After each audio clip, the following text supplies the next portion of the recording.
they brought the Gilded Age series out in 2022. Like, why now? Like, what resonated with you in our current Well, I mean, moment? I think realistically, the Downton Abbey series grew wildly popular, and I do think that drawing off of that popularity, they knew that there was a market for this. But I do think that it's extremely relevant in today's time because of the pandemic and work from home and people wanting bigger houses, more amenities at their homes, and pools and golf courses and things like that. That has made these Gilded Age mansions that were, discarded for a century come back to life.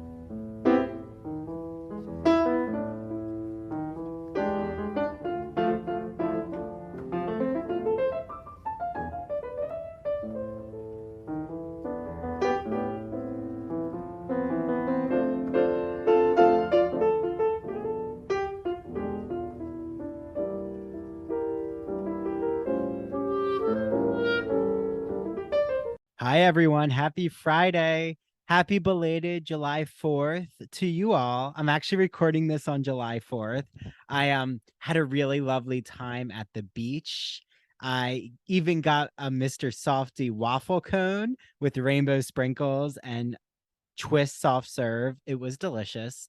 Um, got to swim, got my tan in, read some of the gay and lesbian review for an upcoming episode because they're going to be featured. Um, who doesn't want to read about cruising and homoerotic art while you're at the beach? I mean, I will be back to Fire Island soon, so maybe getting some research and notes done, not even just for my dissertation, because I right now I'm working on cruising and Whitman and thinking about how to write about cruising in his own poetry. But yeah, I am going to be back in on Fire Island and go to the Pines. So yeah, embracing this beach mode.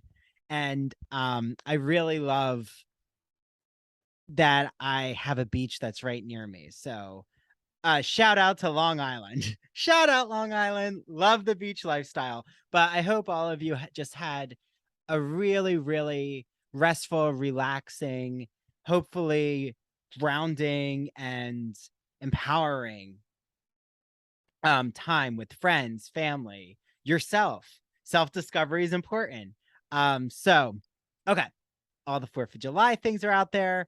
Also, I'm going to shout out Lauren from the Skin Med Spa in Port Jefferson, New York. Now you all know where I am, but I am only going to give you that information. But Lauren, don't worry. I wear my SPF moisturizer.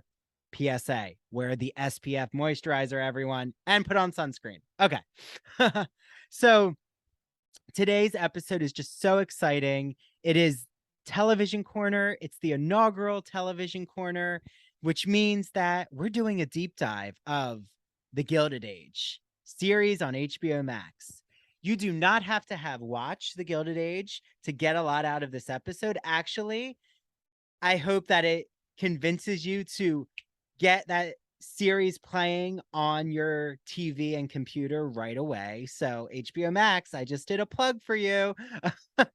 um, they also have a really great podcast too called The Official Gilded Age that Danielle, who is my co-host, also my real estate agent who works for Compass um real estate, and that's where we filmed. Well, that's where we recorded.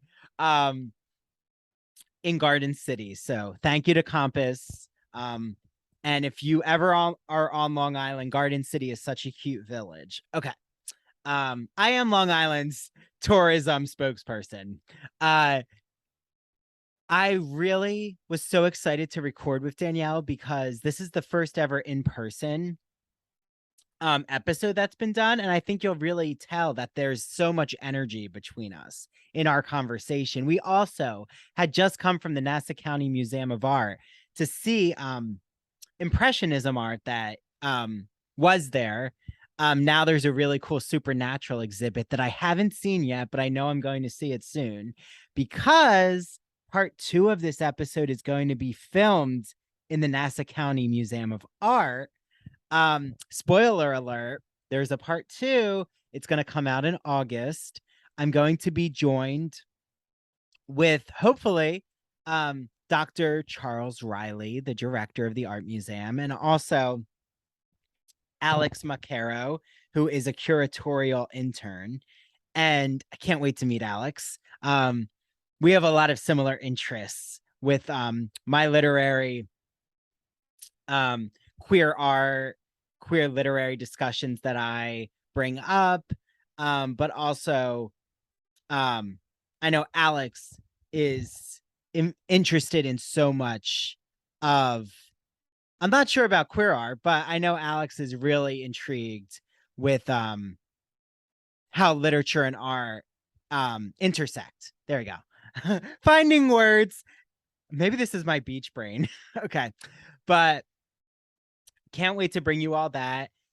The Nassau County Museum of Art is in a mansion. It was one of the Frick family's mansions. There you go. It's a tongue twister. And if you know the family name Frick and you're in the New York City metro area, yes, it is the same Frick as the Frick Collection, the art museum in Manhattan. The Frick Collection, I think, has changed locations, but used to be, when I would go, was in the Frick Gilded Age mansion on the Upper East Side. Okay, see what we bring you, or I bring you especially. I say we. Well, it's a collective we. Mary's always part of these conversations, even though she's not here right now. Nicole and Kim are here in spirit. All of you are part of the collective. Okay, that's enough. I don't want anyone to think I'm creating a cult here of the Ivory Tower Boiler Room. But the Gay and Lesbian Review, they have such great articles in their magazines. And Ignacio Darnand wrote about Paul Cadmus and queer visual art. And there's this painting called I'm trying to remember the painting name. I think it's called Fleet's Inn. But that painting was then used by Jerome Robbins for his ballet Fancy Free, which then becomes the inspiration for the musical On the Town. And there's a whole homoerotic subtext to it. Right now, I have to finish an article about queering Herman Melville, Billy Budd, Moby Dick, sailors, cruising, ideology. So fascinating. Then all of this is going to go into my dissertation chapter. That's a reminder for myself called Manifesting My Writing. Also, I'm wearing my Hello Gorgeous Funny Girl musical hat because a lot of the discussion you'll hear in part 1 with Danielle is about the aspect of new and old money tension. And if you're an Edith Wharton fan, the series really takes up that bridge between old to new money. So think Lily Bart, the protagonist of the House of Mirth. However, something Danielle and I leave off at the end that we're definitely going to pick up in part 2. Reminder for us, Danielle, is more about the Russells, but specifically the men in the Gilded Age compared to the women. So the gender relations, the differences in their behavior, their sexual behavior, especially. There's a lot of subtext about men getting away with having a mistress, or it's kind of even turned on its head. And we'll talk about that in part 2 with Mr. Russell's Mr. Russell's wife. So Bertha Russell's lady, I'm trying to remember the terminology, but maid, but her head maid tries to make, actually doesn't even try, literally lays in Mr. Russell's bed waiting for him. And he, well, you'll have to watch the series. But so there's a lot of subversive going against the grain of what you think is going to happen, which is why I really like the Gilded Age series. The Gilded Age has a podcast called The Official Gilded Age. Danielle and I relied on it for our research. So just want to make sure after you listen to our episode, definitely listen to that podcast, the official Gilded Age podcast. Alicia Malone is a host of Turner Classic Movies. She co-hosts it with Tom Myers from the Bowery Boys. Love the Bowery Boys. And it's a really good podcast. Okay, I think I've hit everything. Now, sit back, relax, and enjoy this discussion about the Gilded Age series. Hi, welcome to the Ivory Tower Boiler Rooms. First, there's a lot of firsts. First, television corner. First, actual in-person interview, because I am joined here with Danielle Nero. Hi, Danielle. Hi. So Danielle and I had a really eventful Gold Coast, Nassau County Monday. Yes, Do you want we to did. tell everyone where we were, Danielle? We did a little bit of everything. We were in the historic village of Roslyn for lunch today, and then did a little pit stop at the Nassau County Museum of Art, which was like an extra special little surprise for me today. Thank you for that. And we got a little bit of a private tour. And got to see a little bit of Impressionist artwork and discuss a little bit of literature, which I kind of sat out on. But you were there. I mean, Danielle was really jumping in. So we want to shout out Dr. Charles Riley, who's the director of the Nassau County Art Museum. If you are in New York City, Long Island, New Jersey even, you can make it a day trip. Such a beautiful mansion of a Frick descendant, Right. not the Henry Clay Frick of the Frick Right. Museum in Manhattan, but it was actually bought for his son, which I find is such an interesting wedding gift. Like, I'm going to buy you a Gold Coast mansion Yes. by the Long Island Sound. Or like build you this crazy house. It's pretty wild that that was just a wedding gift. Yeah, exactly. Well, and I think it jumps into what's going to be the first part of many, talking about Danielle's expertise. I mean, Danielle is a real estate agent at Compass. We're actually in Garden City right now at the agency. Can hear the train. I love it. It's very scenic here. So maybe to just start, if we want to talk about the HBO series, The Gilded Age, I think we have to begin with that whole history of what families were coming and taking over the old families Sure. of New York, right? The Knickerbocker families, they call them, Exactly, who were in the yes. registry, and Exactly. most of them were Dutch names. Yes. So yeah, like, what did the landscape look like, even here in Nassau County, for those old families being taken over by new money families? So in New York City, you had, like you mentioned, those Knickerbocker families. The predominant one that's also one of the only characters featured on the Gilded Age that is a real life person is Carolyn Astor. She was one of the first wealthy old money families, and in the show you have the Van Ryns, the two sisters who are also old money. One of the stark differences that I think that you see is, you know, their brownstone is sort of like plain and understated. And then you have the new money moving in across the street, who is sort of, you know, loosely based on Jay Gould as the husband and, you know, the Vanderbilts as the wife, and trying to social climb and build this palatial, wildly ornate home to, you know, show their wealth. And some of, I think, the decorative differences that I love to see is, you know, the Victorian antiques in the darker brownstone home as opposed to the French antiques, you know, collected in the newer homes. And there's even a French chef. Yes, with exactly. the Russells. This, like, so the Russells are, as you're saying, I love that you're getting us there, Danielle. The Russells are kind of based on the Vanderbilts and the railroad tycoons. Exactly. Right, the Rockefellers. Exactly. And they were trying to keep up impression as much as possible to have the latest and greatest Exactly. in fashion, in cooking, so they couldn't be caught out by the Knickerbocker, the old money families. But Right. At the same time, the Astors, right, have to make peace in a way with these new money families for Right. business deals, especially. Right, exactly. Otherwise, I guess they're going to be the ones that get ousted at some point, right? Because the new money is growing and growing, the railroad is growing and going across the country, and their wealth is going to continue. So they have to find ways to make their way together. Yeah, but yeah. well, and there's a struggle there. In this series, even at the beginning, you're right. That's our opening sequence. I just love how we start with the now iconic angel statue in Central Park. Oh yeah. Being transported by carriage, and you can see that the Upper East Side was all farmland. So literally they're just going through farmland to get to Central Park.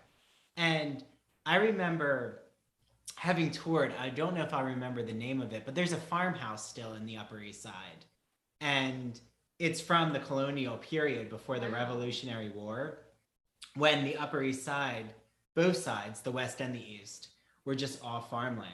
So like the whole city's tourism and commerce was all downtown, like Wall Street, up to like the 20, like ending at the 20s. Yes, exactly. Right? And isn't that where most of the fashionable families, right down in the 30s, was considered uptown for a good amount of time, but then as new money started coming in and building their homes, and the older money wanted to push their way up and get away from them, so the city kept pushing up and up and up in an effort to escape what they didn't want to be with downtown. Yeah, well, and like, so the Van Ryns are our Knickerbocker Yes. kind of lens, Yes. how we keep seeing all of the tension and the action Yes. with their neighbors, the Russells. And Yeah. like you said, it's this almost white palace, very ornate, almost reminds me of the Metropolitan Museum of Art's Yes. like entrance. But why did the Van Ryns, like I was curious from the series, and I'm asking because I don't have the answer, but why did they move? Like, why do you think they moved uptown to that brownstone compared to like just staying in 'Cause I like the think Chelsea that area? It became too overpopulated, and so it started to push them up because they wanted bigger and newer and more, and they wanted to get away from the new money. And if the new money was down on 31st Street, then they were going to 61st Street. Yeah.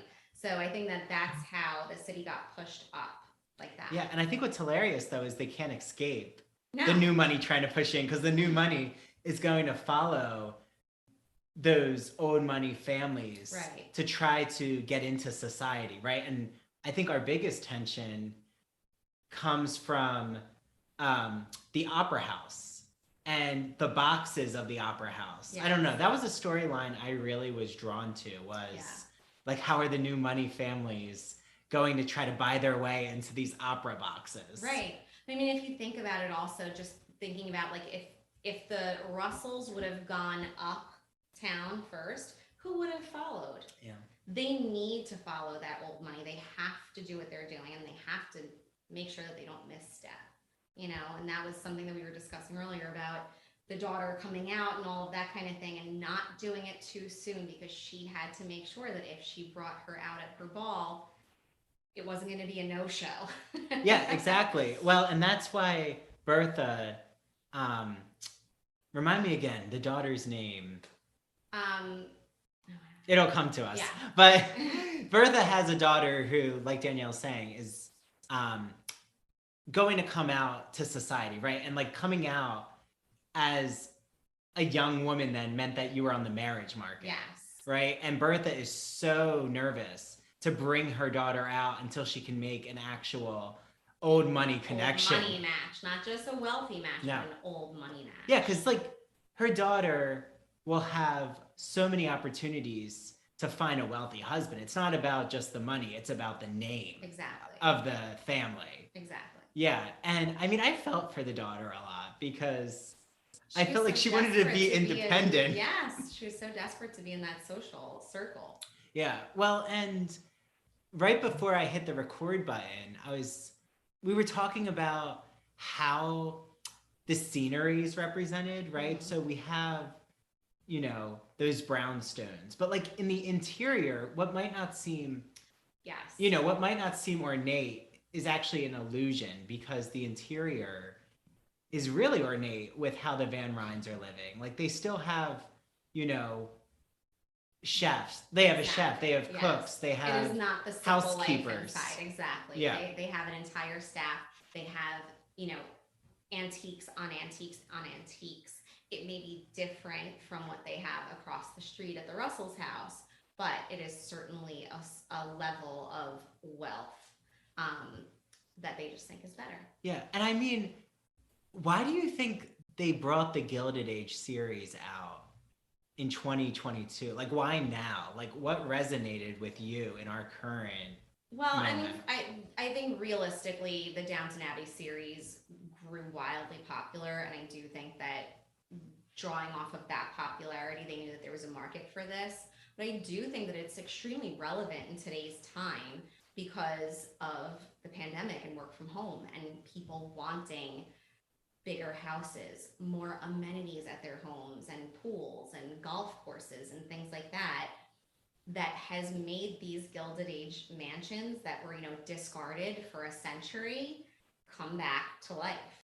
So I think that, in terms of the real estate market, we've seen people regain interest in those type homes, and hopefully, they'll be better preserved now and, brought back to life a little bit. But I do think that the current political, climate and residential market and, everything, as an effect of the pandemic has regained people's interest in that time because, we relive history. Yeah, yeah. Well, do you think that tension, something I always return to, whether it be an Edith Wharton novel, like I love The House of Mirth, or I know Danielle and I, shout out to the Gilded Age podcast. We did our research listening, and I thought the Bowery Boys, I think her name is Alicia, that they brought a lot of good history to light about like why this still resonates, and like you're bringing up some important themes. And I also just wonder, do we still have that tension of old and new money, like, and what does that look like in our current moment? I think it looks a little bit different, but there is that same air of no matter what you do to climb that social ladder, you are never going to have the name, you're never going to have the history that I have, that breed. Yeah. And I mean, even especially on Long Island, I feel like we still have a lot of that, like now we would call it, like the new money would be more showy. Like I hear that a lot about materialism, like the latest, greatest brand. And exactly. And like some people who come from older money are like, why do they have to be so flashy, showing their money and their wealth? Or like where you go in the Hamptons, there's a whole strata of like Southampton is more old money apparently than East Hampton. I mean, yeah, I think you're right. It still does resonate, but I maybe just with how many people and the population has really shifted the names of families. Exactly. Yeah. Like I guess we do have socialite families, like the Hiltons and definitely. I mean, that definitely exists here still. And I think that there is a real like underlying group of these people that are generational wealth here that we don't even know exist. They live extremely private lives, multiple homes, so they're not people that you're interacting with all the time. And I think it's kind of surprising also how many of those old Gold Coast mansions still exist and are privately owned.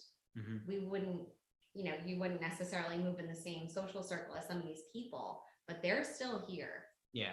Well, and they're not opening up their home to the public for parties. Exactly. It's not like the Great Gatsby and the Roaring 20s parties. Because they, like you're saying, they want to live more private and, not be out in the public. Low-key life. Exactly. Whereas like the new people that are maybe making all their money on Bitcoin never run in the same social circle. They may have the same amount of money. They might be able to buy their house over time. Okay, hold on to that question because we'll be right back. But first, a word from our sponsor.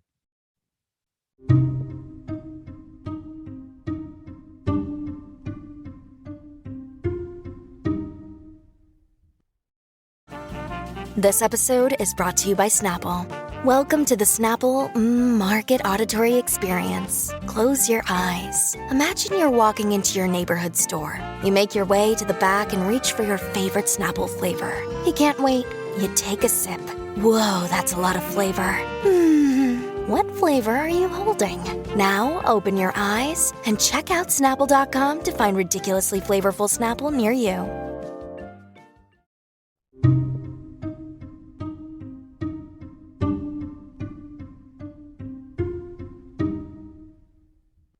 Okay, so Danielle, you were just talking about old and new money being represented as an amalgamation on Long Island. So Yeah. what is that home? It's the Whitney. Yeah, Vanderbilt Whitney.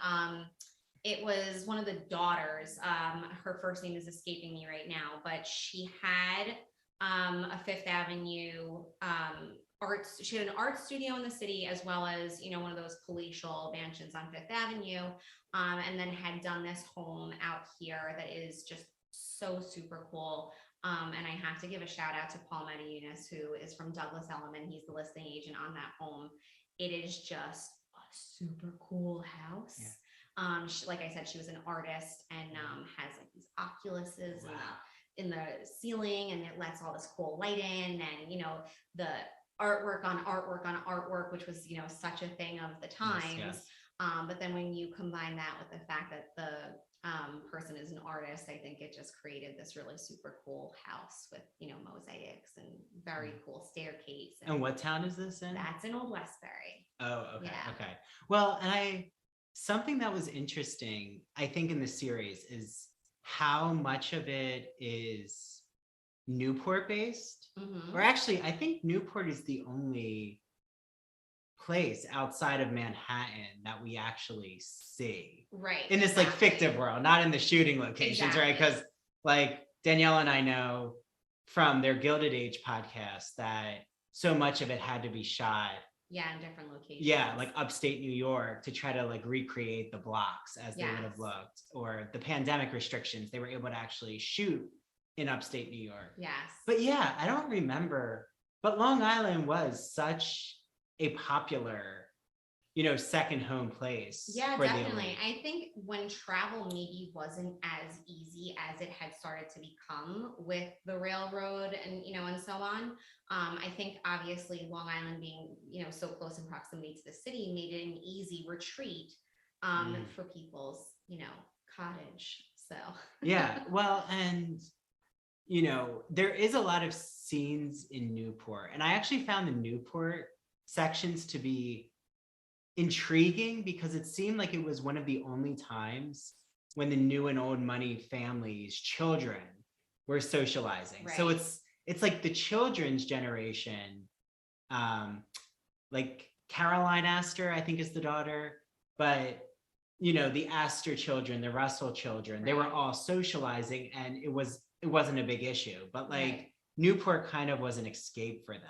Absolutely. I mean, isn't that so like it is today, where kids of today don't really see the things that their parents focus on as as big an issue as the parents believe that it is. Yeah. So, you know, like the Astors not wanting to mix with the new money is not as big an issue to the kids. Mhm. You know, first of all, it's not their money. They didn't work to make it. They may inherit it one day, but it's not any different to them. But also, they want to just hang out and have fun and have friends, and that's what's important to them. So I guess that's what makes that transition of joining the families together eventually. Yeah, and I think, you know, going to that preoccupation and anxiety that these old money families have, I was bringing up to Danielle an aspect that she hadn't really noticed, which I thought was interesting, which is how many period dramas, like Downton Abbey, which was Julian Fellowes' other really popular series.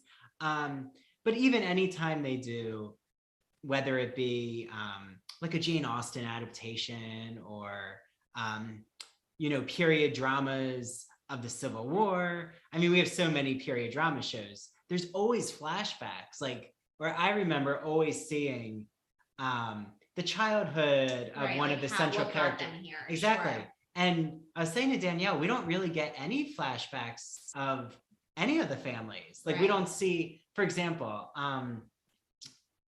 we don't see like what the Astor family was like. Right. We barely really even get a glimpse into their household and what really goes on. I feel like so little of their life is shown. It's really, I feel like the story of the Gilded Age series is really told in the perspective of Bertha and her like social climb to success, you know? Yeah. Well, and I guess that makes sense because like that's the heart of the tension is Right. with Bertha. Right.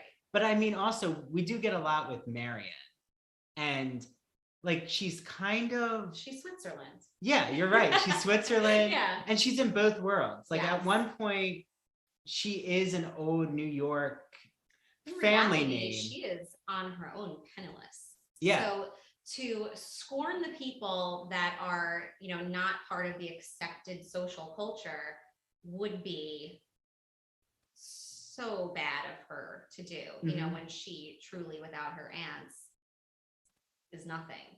Yeah, well, and when she loses her money for the train fare in Doylestown, which like, so she married, or I was trying to piece this together because this is something where we don't get a lot of, again, how Marion Yeah, the gets where backstory. she is. Again, Yeah. and I wonder why we don't get a lot of backstory. Is it because it fits the theme of just the mystery around how people get to where they Yeah. arrive in society? So I think like the backstory there was just that her father had squandered all of their money, right? Mhm. I don't know where that part of the money came from, that Van Ryn money, or I don't know if the names are different between Aunt Ada and Marion, if there's a different part of, you know, money coming in from those two families, but he squandered all of their money on women and alcohol and gambling and all that kind of stuff. And Yeah. so she's left with no money, but enough to get her on the train,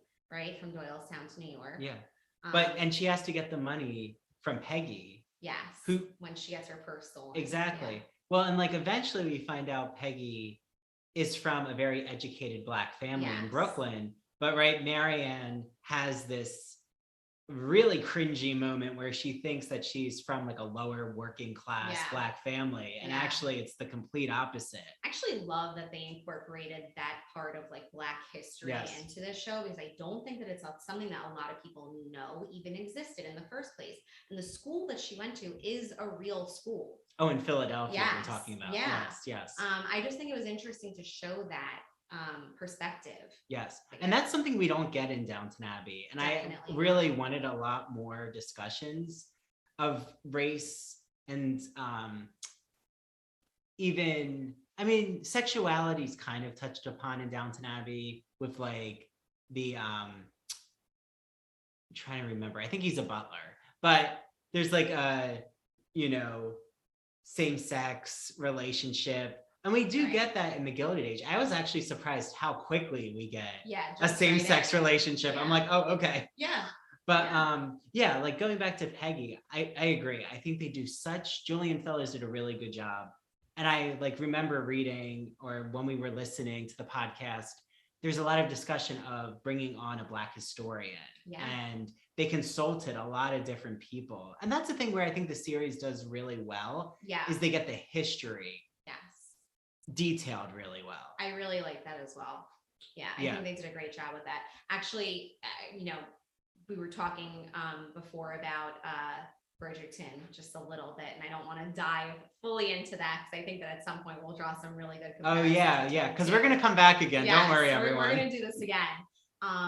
But I love in that series that they have incorporated race without even acknowledging it, and I think that it totally like normalizes that everybody should be coexisting without any stigma or Yeah. anything. Yeah, and I think Bridgerton, Shonda Rhimes talks a lot about how she wants the representation to exist there, Yeah. but not like always look into the prejudice, Right. which of course existed in historical fact, and we see that in the Gilded Age. Right. But I think you're right. It's really important to see that Peggy's family is educated. They are, you know, they actually have a servant. Yeah. Like Yes, it exists in the exactly. same kind of strata, but what doesn't exist is that they can live on the Upper East Side Yes. as the Black elite. Right. And yeah, I mean, but the Van Ryn family, like there is an openness Yes. around. But it's also like, we will accept you into our household, but you must, sleep and eat with the servants. Yeah, Peggy doesn't get to sleep. Yes. Like Right. She's not in considered a guest guest room. as they had welcomed her into their home as a guest. They're not treating her as a guest. Yeah. Living wise. Yeah, like she doesn't get the same privileges Marianne Yes. gets. Yeah, so there is a limitation. Or when Peggy wants to get her writing out there with a newspaper, like she has to hide her identity if she does it through Right. this like newspaper that doesn't allow Black writers. And it's just, but eventually she does find a Black owned newspaper and can get her voice out and her name out. But yeah, so I think the series does a really good job there. But now let's turn to maybe where we can tease, where the series might have not. Where do you think it didn't So hit your something heart? that kind of confused me was early on in the series, they had chosen to show Stanford White as the architect for the Russells. And in true history, Richard Morris Hunt had really done the majority, and there are a great many Vanderbilt homes throughout the country, but he had done the majority of their homes, not for Stanford White. I thought it was a unique choice. I know, Stanford White is really well known. It's funny because you made the comment earlier that the outside of the home reminded you of the Metropolitan Museum, and he did the architectural design for the Met, as well as like the arch in Washington Square Park, and many other monuments that we know, as well as the original Madison Square Garden, which was where he got murdered. In its first iteration. There's been, I think, 3 since then, but God knows the one that we have right now is not very nice. No, it's not. Not exactly an architectural masterpiece, but yeah. So I thought that was an interesting choice that I didn't think followed history that well, but still, and maybe we're teasing a little bit of scandal in the season to come. Maybe they are going to use it as a little salacious tidbit in the. You're right. Like, are they going to bring in Evelyn Nesbit? Yes. Are they? I was saying to Danielle, teaser, I'm going to have the biographer of Evelyn Nesbit on. So like, this is going to be a real Gilded Age summer. But yeah, I think you're right. Need to like fill people in for a moment though, if they don't know about this scandal. Yeah. So what's the scandal between them? Stanford White was a well-known pedophile for like very young females. He was murdered at Madison Square Garden on the rooftop watching a show by Evelyn Nesbit's husband. Yes. Who was angry at Stanford White for raping his wife, I think 5 years prior, and taking her virginity. He was eventually, I think that he was not convicted of the crime, but he was put into a psychiatric institute. I may be wrong. I think his name was Harry, right? Was it? Yeah, I think that so. sounds right. But it's really funny because in my research, I found talk about, wealth and what money can do for you. There's a photo of him in his psychiatric prison. Well, I guess that answers the question. So he must have been convicted because it was a psychiatric prison cell, and he has food being catered from, I want to say Delmonico's or something. It's something like a crazy steakhouse in the city. And he's like eating with like a silver tray in his prison cell. Wow. So I guess that's what money will do for you, right? Yeah. Well, and I think what's unfortunate is some people have been given history of Evelyn Nesbit and Stanford White as if it was an affair relationship. But right. like you're saying, that is not her. Yeah. He brought her in as a young child, not as a young child, but as a young adult, and was, so far as, paying for her dental treatments because he found bad teeth to be unattractive. And, he really was grooming not just her, but other young women, and using his wealth to his advantage. and making them sort of feel like they didn't have a whole lot of options, that they were sort of indebted to him. And that is how he became such a predator.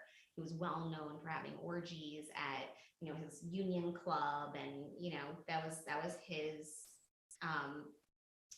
what he was known for. Yeah. Well, and actually, I am glad that we're kind of ending on scandal, because I think season 2 will definitely have much more salacious. I have to say, season 1 wasn't, I was surprised. I thought it was going to be more Scandal. like muckraking newspaper headline storylines. I think they did a good job of, early on in the series, I felt like, but then as they built the characters and you really got to know them and learn a little bit more of their backstory and the history, I think they really built a good background up. And then I guess next season we will really be able to see a little bit of mudslinging and scandal. Well, we even had in the Van Ryn household, the one woman who works as a housekeeper owed money and was like being threatened and had a gambling debt. That's what it was. It was a gambling she was, debt. like, stealing the silver. Exactly. So, but you would think that the Van Ryn sisters would turn their backs on her, but instead they paid off the debt. Right. And they said a little bit of compassion. Exactly. But they're said to her, this is a lesson, don't let this happen again, which I guess we'll see what happens in season 2. Exactly. But even, with Marianne, I always say Marianne, but I think it's Marianne, right? So. Okay. But did you know from the beginning that Rakes was going to have some being unfaithful in his intentions? I mean, I didn't want to listen to Aunt Ada. Yeah. I wanted the love story to happen, but of course that wouldn't make for the best storyline. So it did have to go sour, but I was definitely really bummed. But I actually am really hoping that she ends up with the Russell's son, who is so handsome. That is a match made in heaven, in my opinion. But there we go. That'll be, an amalgam of the old and new, Well, and I think that is definitely being set up because Aunt Ada will have a fit. Yes, right? Exactly. And it's going to be a lot of good drama. But as we end, go ahead. You have to say, now that Mrs. Russell won and got Mrs. Astor to her ball, Aunt Ada may not be able to throw a fit about it. Yeah. Well, and Aunt Ada actually goes to the ball. Yes. So the old society's entering new society. Yes. So I think where season 1, we could say Bertha, the whole tension was the Russells entering old society. It's now season 2. Are they going to flip the script? Is it old society trying to keep up with the new money? Right. And are they going to relinquish their control? Which, like you said, they already did in the last episode. They had to. Yeah. Because if not, they were missing out on. Yeah, they're going to be ousted from society. They realize, I think, at this point that they have to give in. But, people are afraid of what they can't control. And I think that they tried to control it as much as they could. But yeah. And I think as we end part 1, one of my favorite moments is the Thomas Edison light display. Oh my gosh. Yeah. Wasn't that awesome? It is. I think that was one of the highlights for me. I thought so too. But there's that quote that we get from, just remind me of Mrs. Astor's muse, Mrs. Astor's. Ward McAllister? Yes, thank you. That McAllister confides in Bertha. And again, McAllister loves. Oh, he loves the new money, over the top. He likes garishness. Yes. But and played wonderfully by Nathan Lane. That's the whole thing. I think having Broadway actors was one of the best decisions because it really does feel like an extended play. Yes. Yeah. When you were listening to the podcast, I'm sure you heard the interview with Carrie when she was saying, being able to perform and act with these people that she never would have been able to perform with if Broadway wasn't closed, I do think was a really interesting bit there. And I think it made for a fantastic over-the-top performance from all of these people because this is a dramatic show. Yes. And I think it needs to be done by trained actors in the theater because they get the period dialect. And I love the dialect. I love the lockjaw accent, all those, reminiscences of old New York. Yeah. But yeah, so he has this whole saying about, like, are you worried about this progress? Mhm. Like that it's moving too fast or it's Right. going to take over us. And do you remember what Bertha says I in don't response? remember her response. Okay, so she says, like, we have no control over that. We just have to keep up with history. Right. And she's making history. And she's making it. Yes. Yeah. Well, and that's where I think the new money really knew their psyche was, we need to get involved in the Industrial Revolution and all these advances. We need to be at the top of it. Yes. Instead of it dominating us. And maybe, right, that's kind of what we're seeing right now with technological advances. Like Danielle and I were having back and forth about social media branding and how we share our research and what we do in our careers. In a way, that's a type of embedding yourself in the system. Absolutely.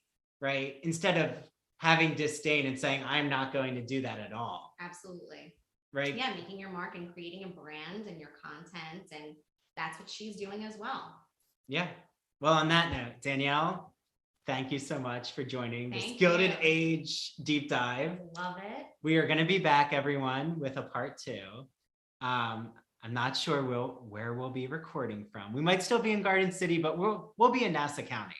Definitely. In the Gold Coast area. So I think for next time, we'll dig more into what we didn't touch upon a lot, which was a lot to do with Mr. Russell and like the alderman. And maybe we can jump right back into what was it like for the men of the society compared to the women of the society? Because, right, it's like 2 different narratives happening. There we go. Okay, we have a direction, everyone. Love it. Okay, well, bye, and hope you all enjoyed.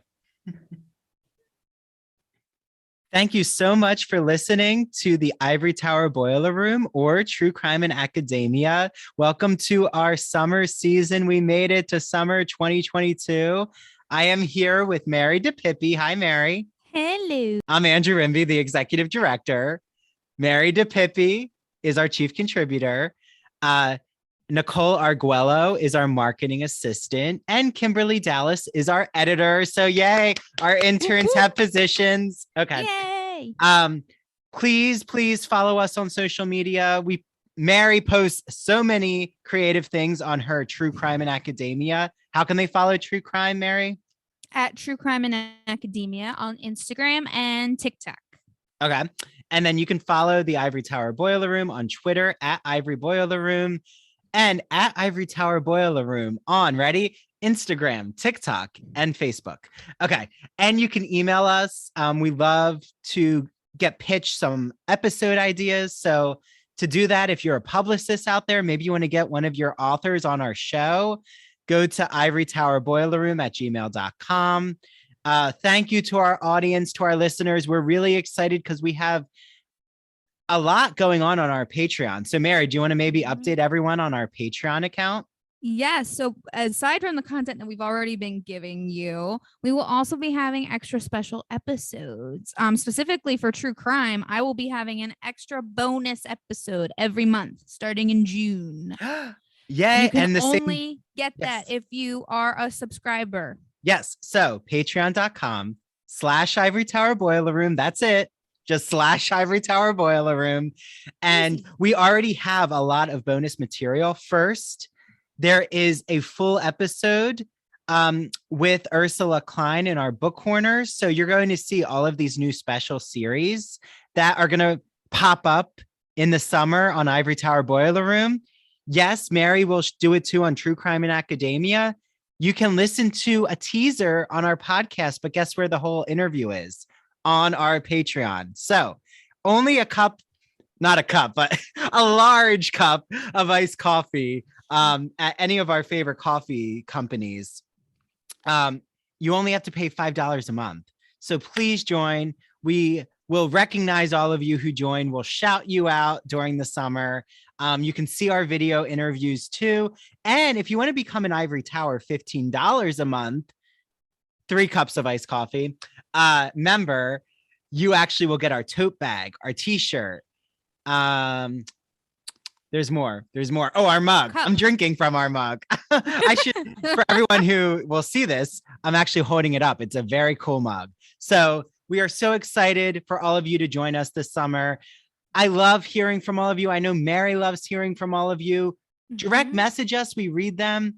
And yeah, check out our social media because we post so many clips from the shows. And I started to kind of finesse my way around TikTok. So Mary sees how Mhm. excited I get when I know how to add music and all these filters. So on that note, please join us for our Instagram events this summer. We have a monthly book club. Every month we have our book club. And we're going to start having television recaps. We're going to have another open mic poetry event at Pen and Brush. So stay tuned. I think we might have a Halloween party, but just someone told me that. Okay. A little birdie. Little birdie. Okay. I think we got it all, Mary. So I think so. on that note, let's put a bookmark in this. Yup. Bye, everyone. Bye.